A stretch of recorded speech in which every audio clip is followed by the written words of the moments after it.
বুধবার রাতের কয়েক ঘণ্টা ঝড়েই লণ্ডভণ্ড হুগলি-চুঁচুড়া পৌরসভার বিস্তীর্ণ এলাকা।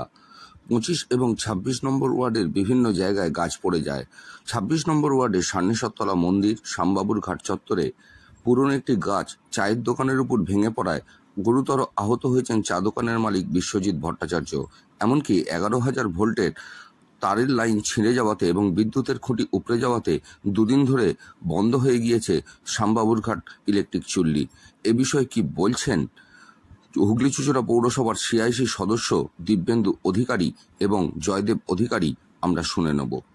বলছি, ভয়াবহ ঝড়ে আমাদের সান্নেশ্বরতলা অঞ্চলে প্রচুর বাড়ির ক্ষতি হয়েছে। হারুদের বাড়ির টিনের চাল উড়ে গেছে, গাছ ভেঙে গেছে, দুখানা পোল পড়ে গেছে। এইখানে কদম গাছ সহ মেহগুনি গাছ। আমাদের ঘাটটা রয়েছে, শ্মশান ঘাটটা রয়েছে ইলেকট্রিক চুল্লি, সেটা সবথেকে বড় ক্ষতি হয়েছে। তা আশা করছি আমরা কাল পরশুর মধ্যে ইলেকট্রিক চুল্লি চালু করার ইলেকট্রিক ডিপার্টমেন্টের ডিএম সাহেব এসেছিলেন এবং আমাদের জিও ম্যাডাম ছিলেন, ভাইস চেয়ারম্যান ছিলেন, 18 নম্বরের কাউন্সিলর ছিল, সবাই যৌথভাবে পরিদর্শন করা হলো এবং করে আপাতত দেখা গেল আমাদের ডিভিশনাল ম্যানেজার কথা দিলেন যে আমরা কাল কি পরশুর মধ্যে আপাতত আমরা এটা চালু করতে পারি। অন্যদিকে হুগলি-চুঁচুড়া পৌরসভার ৪ নম্বর ওয়ার্ডের বন মসজিদ এলাকায় বন মসজিদের পাশে থাকা একটি বাড়ির উপর গাছ ভেঙে পড়লে কেউ আহত না হলেও বাড়ির মধ্যে আটকে যান ২ বয়স্ক মহিলা। এরপর দমকলে খবর দেওয়া হলে দমকল কর্মীরা এসে জানলা ভেঙে তাদের উদ্ধার করেন। কি বলছেন ঘটনা প্রসঙ্গে দমকল কর্মী থেকে ৪ নম্বর ওয়ার্ডের কাউন্সিলর সরস্বতী পাল এবং ওই ঘরে আটকে পড়া ২ মহিলা, আমরা শুনে নেব। ওই মহিলা থাকতেন আর কি, সে ডালটা তার উপর পড়ে গিয়েছিল, কোনো রকম বার করা যাচ্ছে না, গাড়িটা তারও পড়ে গিয়েছিল, বাইক ইনভলভ ছিল। তো আমরা এসে দুজনের সহিত জানলাটা ভেঙে ওনাদেরকে বার করি। একজনের ৭১ বয়স, একজনের ৪০ বছর বয়স, বুঝতে পেরেছি। এবং জানলা ভেঙে আমরা মানে ফসল নীরব অবস্থা উদ্ধার করতে পেরেছি। ঠিক আছে, আজ একটু আগে যে ঝড় বৃষ্টি হয়েছে আপনারা দেখেছেন, তাতে আমার ৪ নম্বর ওয়ার্ডের বন মসজিদে বহু পুরনো একটা অশ্বত্থ গাছ ছিল এবং পাশে একটা নিম গাছও ছিল, তো সেটা ভেঙে পড়ে। তো এখানে ভেঙে পড়েছে যে আমাদের এই বন মসজিদেই যে রান্না করেন দুজন দিদি, একজন মাসিমা এবং একজন দিদি, তারা পাশের রুমে থাকতেন। তো তাদের ওই টিনের ওপরেই গাছটা ভেঙে পড়ে। এই মসজিদে আটকে আছি, রান্না করতে এসেছি মসজিদে, রান্না করে ওইখানে আমি বসে আছি। আমি বলছি মাসি রান্না হয়ে গেছে, ভাত দেবে। তার মধ্যে বৃষ্টি এসে আছে, বৃষ্টিটা এসে আমরা ডালটা ভেঙে হুড়মুড় করে পড়লো। ঝড়টা উঠেছে যখন, তখন আমি বসেছি, সব উনি ভাত রান্না করে এসে বসলো, তারপরে তো আতঙ্ক এসে সব পড়ে গেল। একই পরিস্থিতি হুগলি-চুঁচুড়া পৌরসভার ২৯ নম্বর ওয়ার্ডের সাঁকোমোড় সাতভাই এলাকারও। সেখানেও গাছ ভেঙে পড়ে বিদ্যুতের খুঁটি ভেঙে যায় এবং বহু বাড়ির চালও ভেঙে যায়। এলাকা পরিদর্শনে যান হুগলি-চুঁচুড়া পৌরসভার পৌরপ্রধান অমিত রায়, কাউন্সিলর ঝন্টু বিশ্বাস সহ অন্যান্যরা। কি বলছেন অমিত রায়, আমরা শুনে নেব। এখান থেকে আরম্ভ করে সাতভাই ওদিকে পোড়াপুটি ঘাট পর্যন্ত এরকম ২-৩টি ঘটনা ঘটেছে। ভয়ঙ্করী মানুষের বাড়ি ঘর, চাল এবং পাকা বাড়ি মাথা পর্যন্ত উড়ে গেছে। মানে মানুষ ক্ষয়ক্ষতি হয়নি মানুষের, এটা আমাদের খুব কপাল ভালো। অন্যদিকে চুঁচুড়া স্টেশনে লাইনের উপর গাছ ভেঙে পড়েও কিছুক্ষণের জন্য বিঘ্ন হয় রেল চলাচল। আচ্ছা, চুঁচুড়ো দক্ষিণায়নের কাছে একটা নিম গাছ ছিল রেলের পাশে, ঝড়ের সময় ভেঙে পড়ে গেল, পড়লো লাইনের দিকে পড়লো, লাইন জাম হয়ে গেল। তখন আমরা দেখতে পেলাম, আমরা লাইনে পড়ে গিয়ে একজনের কাছে ফোন নিয়ে বললাম চলো ফোন করে দেবো, গাড়ি আসলে গাড়ি যেতে পারবে না, গাড়ি জাম হয়ে গেছে। তারপরে আবার কী করে ফোন করলো, বললো হ্যাঁ আমি জানিয়ে দিচ্ছি। আমি তারপরে গাড়ি জানিয়ে দিল, তারপরে আবার ফোন করে দেয় গাড়ি দিয়ে রাখি। তারপরে ওদিক থেকে গাড়ি যাচ্ছিলো, ওপর টস দেখিয়ে আবার নিম গাছটাকে দেখাচ্ছি, ড্রাইভারটাকে মারছে, নিম গাছটাকে মারছে যদি বুঝতে পারে, কিন্তু বুঝেছি কিনা জানি না। তারপরে এই লাইনে গাড়ি ঢুকিয়ে দিয়েছে। গাড়ি ঢোকার পরে তখন জল জোরে চলে এসেছে। আমি আবার টস দেখে গাড়িটাকে দাঁড় করালাম, দাঁড় করিয়ে বললো কি ড্রাইভার বললো কী হলো, আমি নিম গাছ ভেঙে পড়ে আছি, গাড়ি কী করে যাবে। তারপরে গাড়ি দাঁড় করালো, দাঁড় করার পরে আসলো সব লোক ফোক, এখানকার লোকের ছেলে পেলে কিছু আসলো, অনেক লোক যে কাটিংটা ছিল সবাই ছিল, এর বাড়ি ওর বাড়ি কাটাই ছিল, গাড়ি ফাড়ি গাছ ফাছ কেটে কুটে আমি পরিষ্কার করে তারপরে গাড়িটাকে আবার ছাড়ালাম। ভারত পথিক রাজা রামমোহন রায়ের 253তম জন্মজয়ন্তী পালন করল ভারত পথিক রাজা রামমোহন রায় 250তম জন্মবর্ষ উদযাপন কমিটি। চুঁচুড়া হাসপাতাল রোডে রামমোহন রায়ের মূর্তিতে মাল্যদান করেন হুগলি চুঁচুড়া পৌরসভার পৌরপ্রধান অমিত রায়, শিক্ষাবিদ হাসমাত আলী, অর্চনা ভট্টাচার্য এবং বিভিন্ন স্কুলের ছাত্রছাত্রীরা সহ বহু বিশিষ্টজনেরা। এদিন সঙ্গীতের মধ্য দিয়ে অনুষ্ঠানের সূচনা করা হয়। হুগলি চুঁচুড়া বালিকা বাণী মন্দিরের ছাত্রীরা এদিন রামমোহন রায় ও সাংবাদিকতা নিয়ে তাদের বক্তব্য রাখে। ছাত্রছাত্রীদের সম্বর্ধনা ও শংসাপত্র প্রদান করা হয় এবং তাদের আগামী দিন এ নিয়ে আরও গবেষণার জন্য আহ্বান জানানো হয় কমিটির পক্ষ থেকে। পরে হুগলি চুঁচুড়া পৌরসভার পৌরপ্রধান কি বলছেন আমরা শুনে নেব। অন্যদিকে এদিনের অনুষ্ঠান সম্পর্কে কি বলছেন সংস্থার সম্পাদক প্রসূন সরকার, তাও আমরা শুনে নেব এবং পুরস্কৃত হই। আজ রাজা রামমোহন রায়ের জন্মদিবস উপলক্ষে কমিটি আমাদের আমন্ত্রণ জানিয়েছে এই সুন্দর অনুষ্ঠানে এবং অংশগ্রহণের সুযোগ করে দিয়েছে। আন্তরিক কৃতজ্ঞতা জানাচ্ছি কমিটির সকলকে। আমরা শুরু করছি আমাদের বক্তৃতা রামমোহন ও সাংবাদিকতা। সার্টিফিকেট তুলে দেওয়া হবে কুমারী অভ্যর্থনা। কেননা রামমোহন রায় যেটা বলেছে সেটা একটা গুরুত্বপূর্ণ দিক, যে আমার ভাষা যেমন শিখবো, পৃথিবীতে অন্য ভাষা যেসব আছে সেগুলো শিখে আমাদেরকে সমৃদ্ধ করবো এবং আমাদের বক্তব্যটা সেখানে পৌঁছে দেবো সেই সব ভাষার মাধ্যমে। এখানে বাণী মন্দিরের ছাত্রীরা বিতর্ক প্রতিযোগিতা অংশগ্রহণ করেছে, পুরস্কৃত হয়েছে, নিশ্চয়ই অত্যন্ত গৌরবের। এবং আরেকজন ইংরাজিতে বক্তৃতা করলেন, এটাও গৌরবের। আবার যেটা বিষয় সেটা হচ্ছে যে আমরা যখন কলেজ স্কুলে পড়তাম ছোটবেলা থেকে কিন্তু আমাদের মনীষীদের সম্বন্ধে পড়ানো হতো, জানানো হতো এবং শিক্ষা দেওয়া হতো। এটা একটা আমাদের প্রথার ভেতর ছিল, আলাদা করে সেটা কোনো বলার বিষয় ছিল না এবং জানতে হতো।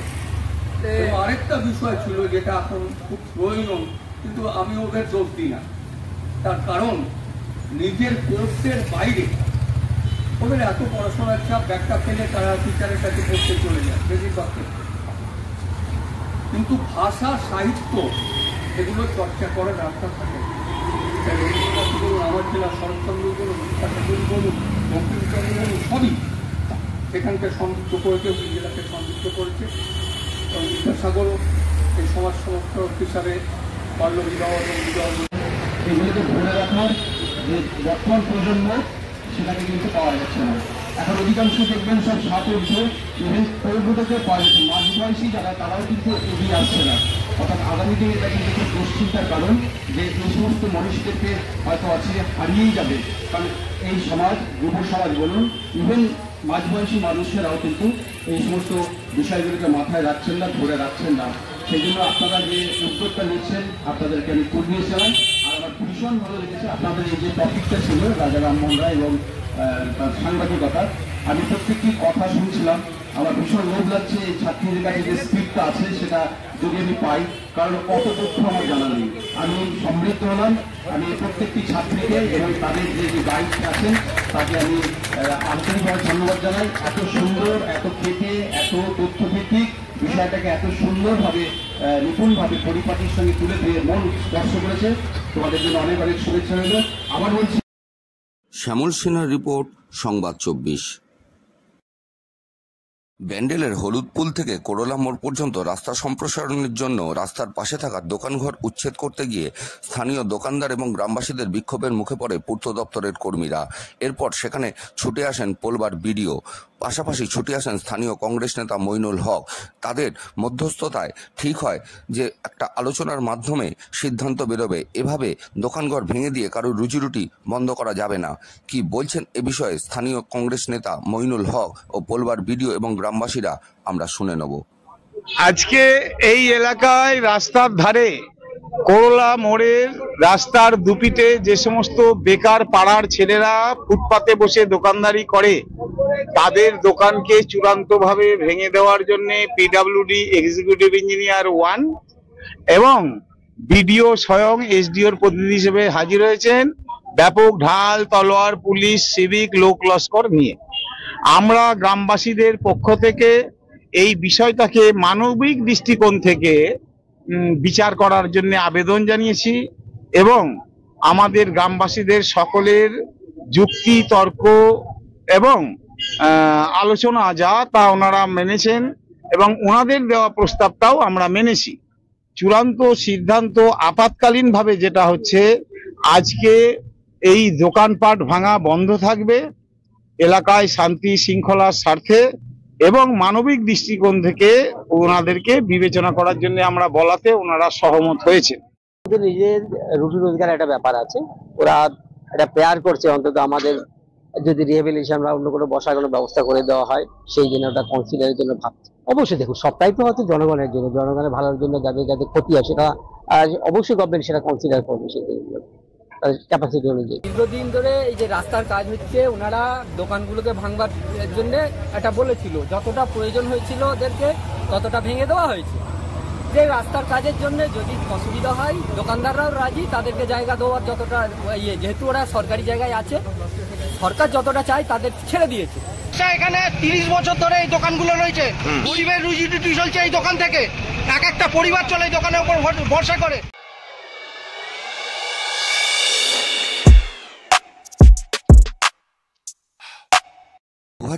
সালে টেট পাস করলেও আজ পর্যন্ত কোনো ইন্টারভিউ হয়নি বা নিয়োগ হয়নি। এই দাবিতে এদিন ডিএলডি ঐক্যমঞ্চের হুগলি জেলা শাখার সদস্যরা হুগলি জেলা প্রাথমিক বিদ্যালয় সংসদের সামনে বিক্ষোভ দেখানোর পাশাপাশি সংসদের চেয়ারম্যানের কাছে স্মারকলিপিও প্রদান করেন। তাদের দাবি, দীর্ঘদিন ধরে তারা টেট পাস করে বসে থাকলেও তারা বঞ্চিত, শূন্য পদে অবিলম্বে নিয়োগ করতে হবে। এ বিষয়ে কি বলছেন বিক্ষোভকারীরা আমরা শুনবো। 22-এ টেট পাস করেছি 22 সালে, এখনো আপাতত 25 সাল চলছে, কিন্তু আমাদের এখনো রিক্রুটমেন্টের কোনো নোটিশ দেওয়া হচ্ছে না।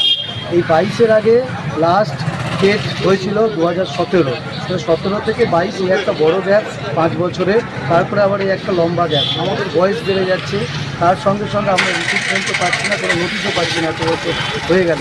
সেটাই আমরা ডিপিএসসিকে জানতে এবং জানাতে এসেছিলাম এবং কত পোস্ট আছে বর্তমানে হুগলিতে সেটা জানবার জন্য এসেছিলাম এবং যত তাড়াতাড়ি নিয়োগ করা যায় শিশুদের অধিকার রক্ষার জন্য এটা একান্তভাবে দরকার। প্রাথমিক শিক্ষাটা সেইটার উপরে যাতে নিয়োগটা খুব শীঘ্রই হয় সেটার জন্য।